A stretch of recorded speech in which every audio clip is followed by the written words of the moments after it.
Hello friends. तो ये movie Kunlun नाम के किंगडम से शुरू होती है जो अलग अलग आइलैंड से बनी है खूबसूरत कंट्री है। इन्हीं आइलैंड में से एक है मेडिकल आइलैंड, जहाँ दुनिया भर से लोग अपना इलाज कराने आते हैं क्योंकि ऐसी कोई बीमारी नहीं है जिसका यहाँ ट्रीटमेंट ना होता हो। लेकिन इसके बावजूद आज तक ये लोग एक बीमारी का इलाज नहीं ढूंढ पाए जिसका नाम है डार्क स्पिरिट। ये एक ऐसी डार्क पावर है जो लोगों को अंदर से दुष्ट बना देती है और इन्हें पूरी तरह खत्म करना इम्पॉसिबल था।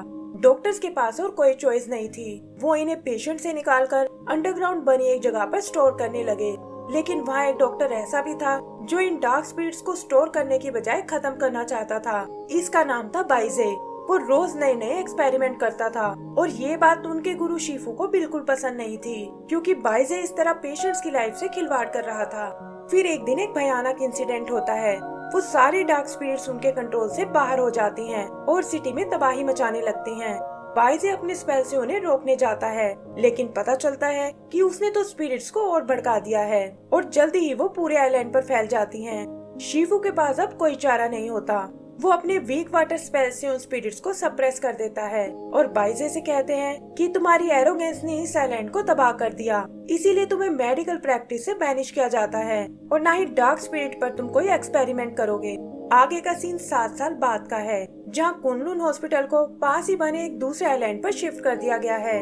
यहाँ का नया मास्टर है हाउजू, जो असल में बाइजे का छोटा भाई है और शिफू के जाने के बाद से यहाँ का सारा काम वही संभालता है।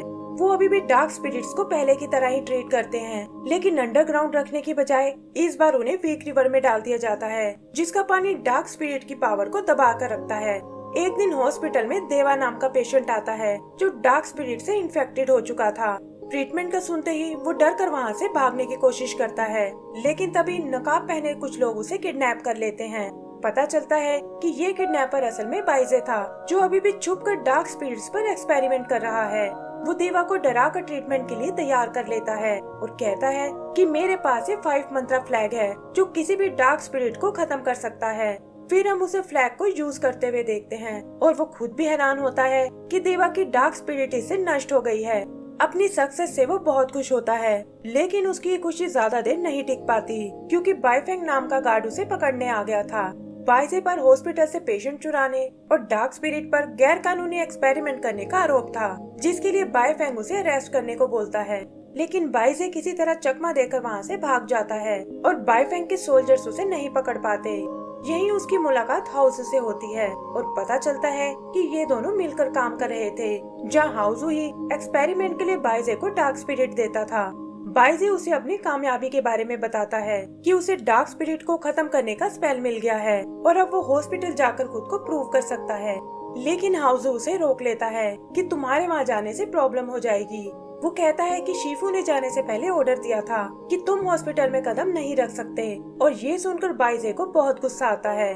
तब हाउजू कहता है कि मेरे पास एक बेहतर आइडिया है कि क्यों ना मैं नए मास्टर के लिए इलेक्शन अनाउंस कर दूं और तुम वहां आकर अपने एक्सपेरिमेंट को प्रूव कर सकते हो। बाइजे खुश होकर इसके लिए तैयार हो जाता है। आगे बाइजे एक बार में आता है, लेकिन उसके आने से वहाँ कोई खुश नहीं है क्योंकि वो अभी भी 7 साल पुरानी घटना के लिए उसे दोषी मानते थे। अचानक उसके पास एक ली नाम का लड़का आता है जो असल में यूनिकॉर्न प्रजाति से था और कहता है कि मेरे सिंग ने ग्रो करना बंद कर दिया था और मैं तुमसे इसका ट्रीटमेंट कराना चाहता हूँ क्योंकि बिना इसके मैं अपने स्पेल्स को यूज नहीं कर सकता। वो बात कर ही रहे थे कि तभी एक मॉन्स्टर आकर ली का मजाक उड़ाने लगता है और इससे उसकी और बाइजे के बीच लड़ाई शुरू हो जाती है। बार के ओनर मिंग को ये बिल्कुल पसंद नहीं आता और लड़ाई रोकने के लिए वो अपने असली रूप में आती है, जो कि एक 9-टेल्ड फॉक्स का है, और ये देखकर सब लोग डर कर वहाँ से भाग जाते हैं। मिंग बाइजे को ली की मदद करने को बोलती है, जिस पर बाइजे बताता है कि इसे ठीक करने वाली हर पुरानी आइलैंड पर है जिसे 7 साल पहले डार्क स्पिरिट ने तबाह कर दिया था और इसीलिए वो ली की कोई मदद नहीं कर सकता। यहाँ बाइजे मिंग से अपने इमोशंस शेयर करता है कि कैसे वो कुनलुन का बेस्ट डॉक्टर बनना चाहता है, लेकिन कोई भी उसे मौका देने को तैयार ही नहीं है। मिंग उसे खुद पर भरोसा रखने को बोलती है क्योंकि बाइजे ही था जिसने एक बार उसे मरने से बचाया था। उधर हाउजू अपने एल्डर्स को इलेक्शन के लिए मनाता है और कहता है कि अब वीक रिवर और स्पिरिट्स को कंट्रोल नहीं कर सकती और इससे पहले कि कोई दुर्घटना हो जाए हमें एक स्ट्रॉन्ग लीडर चुनना होगा जो डार्क स्पिरिट को जड़ से खत्म कर सके। एल्डर्स इसके लिए तैयार हो जाते हैं और अगले ही दिन हॉस्पिटल में एक इलेक्शन रखा जाता है यहाँ एरिना में एक डार्क स्पिरिट रखी हुई है और हाउसू बताता है कि जो भी इस डार्क स्पिरिट को खत्म कर देगा उसे ही हॉस्पिटल में नया मास्टर चुन लिया जाएगा और इसे जज करेंगे उनके चारों एल्डर्स। फिर एक एक करके कई लोग अपनी किस्मत आजमाते हैं, लेकिन कोई भी उस डार्क स्पिरिट को खत्म नहीं कर पाता। तभी बाइजे वहाँ आता है, जिसे देखकर सभी लोग नाराज हो जाते हैं कि इसे यहाँ नहीं आना चाहिए था। लेकिन हाउसू सभी को शांत करता है और कहता है कि बाकियों की तरह बाइजे को भी हिस्सा लेने का पूरा हक है। बाइजे ये सुनकर खुश हो जाता है, पर फिर वो देखता है कि उससे पहले हाउसू ने खुद को रेकमेंड किया है। उसे ये देखकर बहुत हैरानी होती है कि हाउसू के पास उसी का बनाया स्पेल है, जिसकी मदद से वो डार्क स्पिरिट्स को नष्ट कर देता है। बाइजे को बहुत गुस्सा आता है कि हाउसू ने उसका स्पेल चुरा लिया है। वो कहता है कि मैं इस बात को प्रूव कर सकता हूँ, लेकिन बहुत कोशिश करने पर भी उसका स्पेल कोई काम नहीं करता और वो देखता है कि किसी ने उसके फ्लैग को फाड़ डाला है। तभी बाइफेंग वहाँ आकर उसे पकड़ लेता है और वो लोग उसे एक जेल में डाल देते हैं। आगे पता चलता है कि ये सब बाइजे के पुराने दोस्तों की वजह से हुआ है, जिन्हें हाउसू ने खरीद लिया था। तभी वो डार्क स्पिरिट हाउसू के स्पेल से बाहर निकल आती है और वो समझ जाता है कि बिना बाइजे के फ्लैग के वो इन्हें नहीं मार सकता। वो लॉकअप में उसका फ्लैग छीनने आते हैं, लेकिन बाइजे उन्हें ऐसा नहीं करने देता और अपने मैग्नीफाइंग स्पेल की मदद से वहाँ से भाग निकलता है। बाइफेंग और उसके सोल्जर्स उसका पीछा करने लगते हैं, लेकिन मिंग की मदद से वो किसी तरह उनसे बच निकलता है और वीक रिवर क्रॉस करके पुराने आइलैंड पर आ जाता है। डरते हुए वो आगे बढ़ने लगता है कि तभी उसे कोई आहट सुनाई देती है और वो देखता है कि सामने ली खड़ा हुआ है। पता चलता है कि वो यहाँ उस हब को ढूंढने आया था, जिससे वो अपने सीन को ठीक कर सकता है। बाइजे उसे यहाँ से वापस चलने को बोलता है, लेकिन तभी वो देखते हैं कि बाइफेंग भी आइलैंड तक पहुँच चुका है और ये देखकर वो छुप जाते हैं। यही दूसरी तरफ हम हाउसू को देखते हैं, जो अभी भी उस डार्क स्पिरिट को नष्ट नहीं कर पाया, क्योंकि इसके लिए उसे बाइजे का फ्लैग चाहिए था। इधर बाइजे और ली चलते हुए खंडर में आते हैं, जहाँ अलग अलग जगह के रास्ते बने हुए हैं। बाइजे बताता है कि वो नदी के रास्ते यहाँ से निकलने की सोच रहा है, लेकिन ली तो पुराने हॉस्पिटल में जाकर उस मेडिसिन को ढूंढना चाहता था, इसीलिए वो वहाँ पत्थर पर बने साइंस को चेंज कर देता है और वो लोग उसके थ्रू एक रेगिस्तान तक आ पहुँचते हैं। यहाँ उन्हें कुछ दूसरे लोग दिखाई देते हैं, जिनमें से एक बाइजे का पुराना पेशेंट देवा है, जिस पर उसने डार्क स्पिरिट का इलाज किया था। उन्हें फॉलो करते हुए वो एक शेल्टर में आते हैं, जहाँ की देखभाल एक फैंग नाम की लेडी करती है। वो बताती है कि ये शेल्टर डार्क स्पिरिट के उन पेशेंट्स के लिए है जिन्हें उनकी फैमिली ने बैनिश कर दिया है और यहाँ वो अपने आखिरी पल शांति से गुजारते हैं।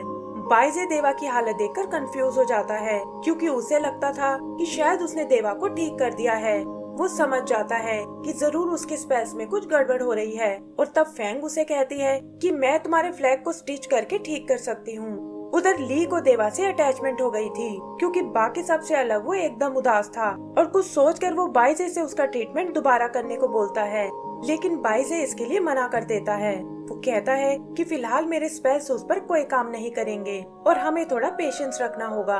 देवा को ये सुनकर बहुत निराशा होती है और हम देखते हैं कि शेल्टर से निकलते ही वो अचानक से पत्थर का बन गया है।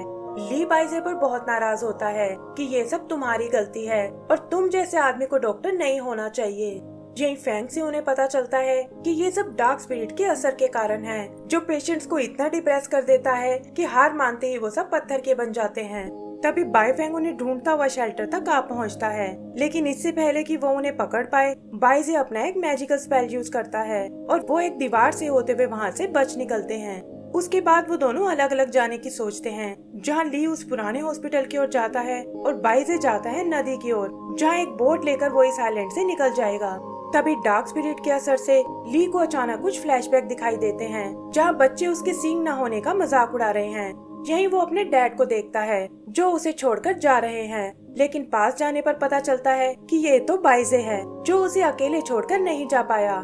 तभी वो डार्क स्पिरिट बाहर आकर ली को अपने वश में करने की सोचती हैं, लेकिन बाइजे अपने फ्लैग की मदद से उसे बचा लेता है और वो लोग उनसे दूर निकल आते हैं। बाइजे को ली पर बहुत तरस आता है और वो डिसाइड करता है कि अब वो उसके लिए मेडिसिन ढूंढ कर ही वापस जाएगा। इसके लिए वो उस पुराने हॉस्पिटल में आते हैं, जहाँ फाइनली उन्हें वो क्योर मिल जाता है, लेकिन बहुत कोशिश करने पर भी ली पर वो क्योर कोई काम नहीं करता और इससे उसे बहुत निराशा होती है। यहीं दूसरी तरफ हम मिंग को देखते हैं, जो चुप कर बाइजे को फॉलो कर रही थी और यहाँ उसका सामना बाइफेंग और उसके सोल्जर से होता है। वो दोनों आपस में लड़ने लगते हैं कि तभी अचानक से वहाँ एक डार्क स्पिरिट आ जाती है और मिंग को वहाँ से भागने का मौका मिल जाता है। आगे हम बाइजे और ली को देखते हैं, जहाँ सोते हुए बाइजे अचानक से ली के माइंड में पहुँच जाता है।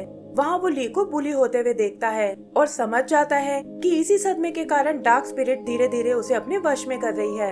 ये देखकर उसकी आँख खुल जाती है और पता चलता है कि ली अचानक से कहीं गायब हो गया है। उसे ढूंढते हुए वो एक बैम्बू फॉरेस्ट में आता है, जहाँ बीचों बीच एक हट बनी हुई है और देखता है कि ली वहाँ एकदम सही सलामत है। ली उसे बताता है कि मुझे एक डॉक्टर मिल गया है जो मेरे सींग का इलाज कर सकता है, और ये सुनकर बाइजे को बहुत हैरानी होती है।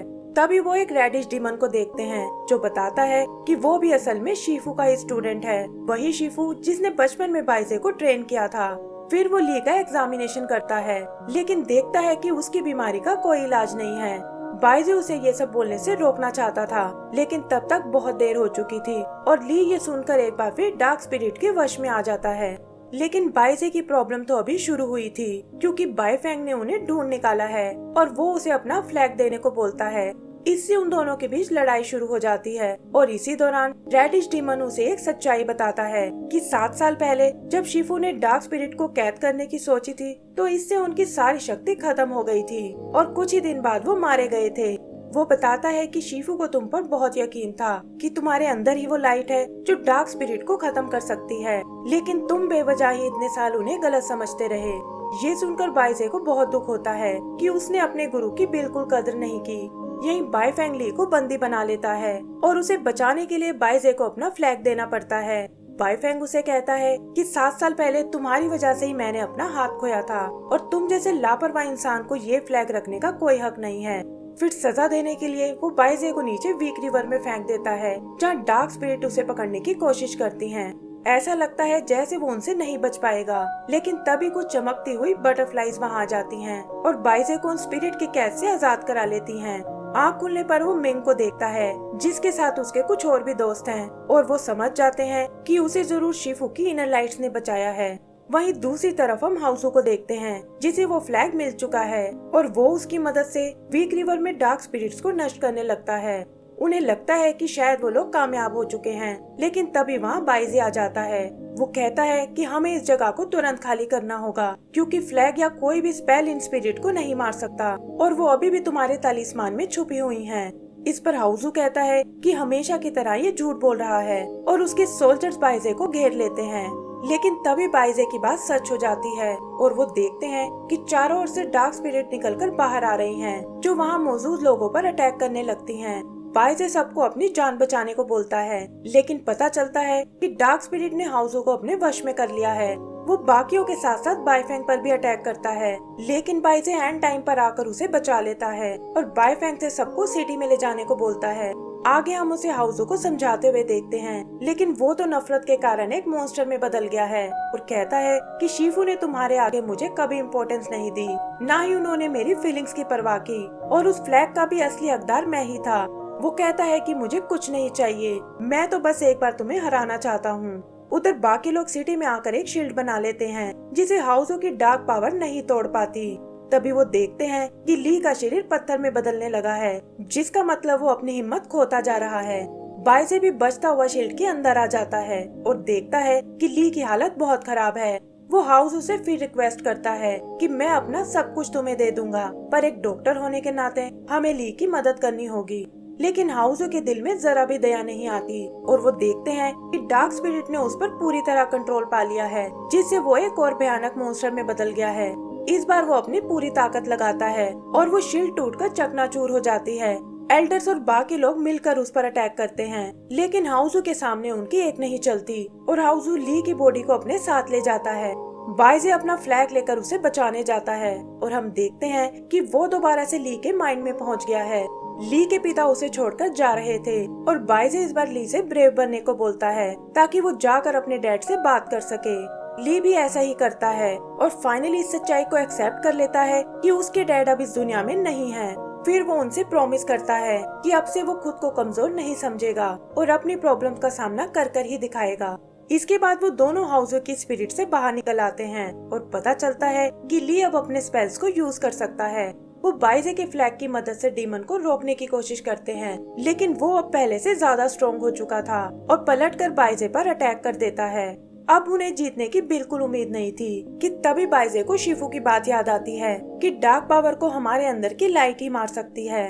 ऐसा सोचते ही वहाँ वो बटरफ्लाईज आ जाती हैं, जो असल में इन सभी की इनर लाइट्स थी, और वो लोग इसकी मदद से डार्क स्पिरिट को खत्म कर देते हैं। फिर हम उन्हें हाउजू की सबकॉन्शियस में देखते हैं, जहाँ हाउजू बहुत डरा हुआ था और बाइजे उसे अपने साथ वापस आने को कहता है। एंड सीन कुछ टाइम बाद का है, जहाँ सभी लोग मिलकर सिटी को दोबारा बना रहे हैं और अब वहाँ डार्क स्पिरिट्स का नामो निशान नहीं है। बाइजे को हॉस्पिटल का चीफ बना दिया जाता है और इसी के साथ हमारी ये मूवी खत्म हो जाती है। तो दोस्तों, अगर आपको ये मूवी पसंद आई हो तो प्लीज हमें लाइक एंड सब्सक्राइब करना ना भूलें। Thank you.